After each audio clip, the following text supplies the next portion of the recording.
That is the piped-in sound of a Chevy Camaro engine revving during the opening bell at the New York Stock Exchange this morning. It was a good day on the stock market, and a good day in particular for the people you just saw opening the stock market there, the folks from General Motors.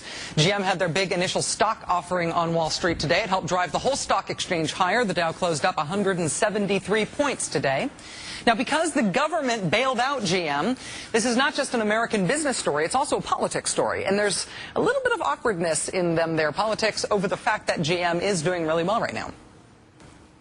I mean, you know what's going to happen. Congressmen are going to be causing the president of General Motors to drive his hybrid car to Washington to talk about hiring your grandmother, what kind of car you're going to have, what are you going to paint it, where are you going to buy your engine. They're not going to be having time to make any cars. That was Senator Lamar Alexander of Tennessee making a very specific, very odd prediction last year about what would happen to GM because of the government bailout. And, you know, people make bad predictions. It happens all the time. I am a very bad predictor myself. You might remember me saying that Hillary Clinton was going to have a big floor fight at the Democratic Convention in 2008. Yeah, that one did not pan out. So I have sympathy and empathy for people who say things are going to work out a certain way and then they don't. And a lot of Republicans made the same bad prediction, dire prediction about GM. A lot of them said when the Obama administration wanted to bail out GM that it would just be a disaster. It wasn't just Lamar Alexander. It was Minority Leader Mitch McConnell and John Kyle and Richard Shelby and Jim DeMint in the Senate, Minority Leader John Boehner and Tom Price and Eric Cantor and Trent Franks in the House, and RNC Chairman Michael Steele, just to name a few. They all said the GM bailout would not work, and it worked. GM's first day on the stock market was today. It was the biggest IPO in American history. GM made more money in its initial stock offering than any U.S. company ever. Today for GM was bigger than Google's first day on the stock market, or eBay's, or any other American company you can think of. Today, GM raised more than $20 billion. Also in the past week, the car that more than anything GM is staking its future on, the Chevy Volt, won Motor Trend's Car of the Year. This is not a we feel sorry for you, way to make an effort, most improved kind of award. This is Motor Trend's Car of the Year. This is a real award. This is like best car, period. Point is, it's a very good time for General Motors. To be clear, GM, because of the government bailout, did not go out of business. A brand new study from the Center for Automotive Research found the bailout of GM and Chrysler saved 1.4 million jobs.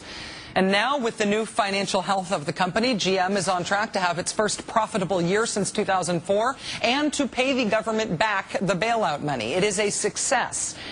It's one thing to predict that something in America is going to fail and then have it not fail, right? So what? You got it wrong. But pleasant surprise, right? Things went well for the country. You thought they wouldn't. You were a little too cynical. America ended up actually winning out. Isn't that good news? Now, so what? You got your prediction wrong. That I understand. What I don't understand is not being psyched that something went right in America. Now that we know that the GM bailout worked, and it worked beautifully, what do you make of critics of President Obama on the right who still wish that it had not happened? Or better yet, who deny that there was any success at all? They plowed ahead from the very beginning with one piece of legislation after another written by liberals for liberals. And so by the spring of 2009, they had bailed out automakers that should have been allowed to reorganize or to fail. You look at the GM bailout today, an example of huge federal intervention, a bailout of a private company, and yet today GM is still around, going to do its IPO, taxpayers in a position to get back a big chunk of that money and potentially millions of jobs saved. Does that in any way diminish your feeling that Washington should have a much diminished role? No, as a matter of fact, it probably is a good exhibit of why government should not be involved in the private sector. The fact of the matter is those jobs would not have been lost. They may have been transitioned by a private sector acquisition of GM. Just so I understand you, you're not saying that if GM had gone bankrupt, no jobs would be lost? Oh, I don't know whether there would have been any jobs lost or not, but at the end of the day, that's how the process is supposed to work. If you have a company that is not profitable, then it goes through bankruptcy, and it shakes out. The GM bailout worked. 1.4 million American jobs saved. The bailout money on track to being paid back. The company in good shape and getting better all the time. GM is working. Here's a question for you, Governor. Are you for that or are you against that? Joining us now is Ron Bloom, Senior Advisor to the Secretary of the Treasury and member of the President's Task Force on the Automotive Industry. Mr. Bloom, thank you for your time today. Great to be here. What does today's stock offering say about the health of GM and the wisdom of this bailout? Well, I think it's a good day. I think it's a good day for the country. It's a good day for General Motors, but it's a good day for the country. Look, 17 months ago, this company did enter bankruptcy, but if it had been allowed to enter bankruptcy on an uncontrolled basis, which is what some of our critics seem to think it should have done, it would have gone into liquidation. And as you pointed out, Rachel, studies have shown at least 1 million, maybe 2 million jobs would have been lost. And the entire automobile industry in America could have come apart at that point, because the automobile industry in America is very interconnected.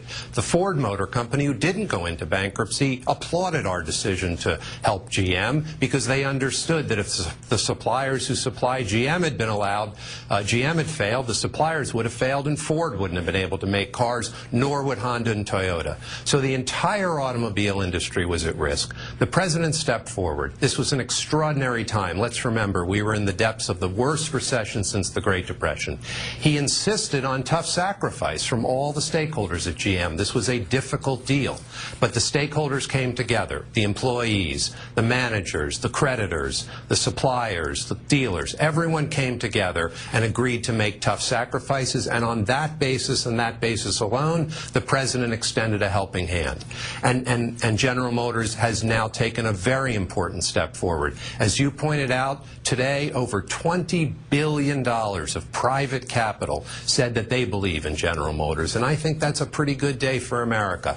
And the President and the Obama administration is doing what we said we would do. We are exiting this investment as soon as practical because we don't think in the long run it is proper for the government to own these companies. But at an extraordinary time when the economy is teetering, to lend a helping hand to those who are willing to execute self-help as well seems to me to make all the sense in the world. And I think today is a very important validation of that strategy. Governor Perry, speaking in that quote that we played from him there, is essentially making the case that the government shouldn't have gotten involved on principle, saying that's how the process is supposed to work. If you have a company that's not profitable, then it goes through bankruptcy and it all shakes out. He's essentially making the case that this rewards mismanagement. It sends the wrong message in terms of capitalism, sets up the wrong incentives. What's your response to that?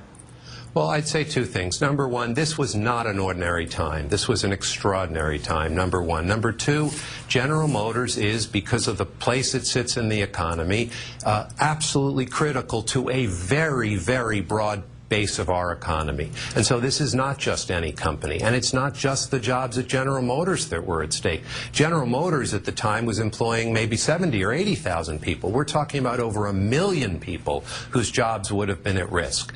That's the first thing. The second thing is, I think we can't underestimate the sacrifice that the President did insist on from the stakeholders of General Motors. This was not some fairy godmother thing where the Obama administration came along and said, we'll give you anything you want. Retirees took reductions in their health care benefits. That's a very difficult thing to do. Workers took pay cuts. Creditors took reductions in the obligations they were owed. There was a wholesale reorganization of the GM management. The board of directors had a huge overhaul. Dealers, unfortunately, couldn't continue to sell their cars, and suppliers took sacrifice. So this was a very tough-minded restructuring. And of course we worry about this issue the governor appears to be discussing of the moral hazard. But I don't think this is a good example at all of that. This is a very, very tough deal. But what it shows is when people come together and when we are at a moment of extraordinary crisis and when they're prepared to sacrifice, I think it's entirely appropriate that the government lend a helping hand. Ron Bloom, Senior Advisor to the Secretary of the Treasury and a member of the President's Task Force on the Automotive Industry. Thanks for helping us understand this, sir. Appreciate your time. Great. Thanks to be here.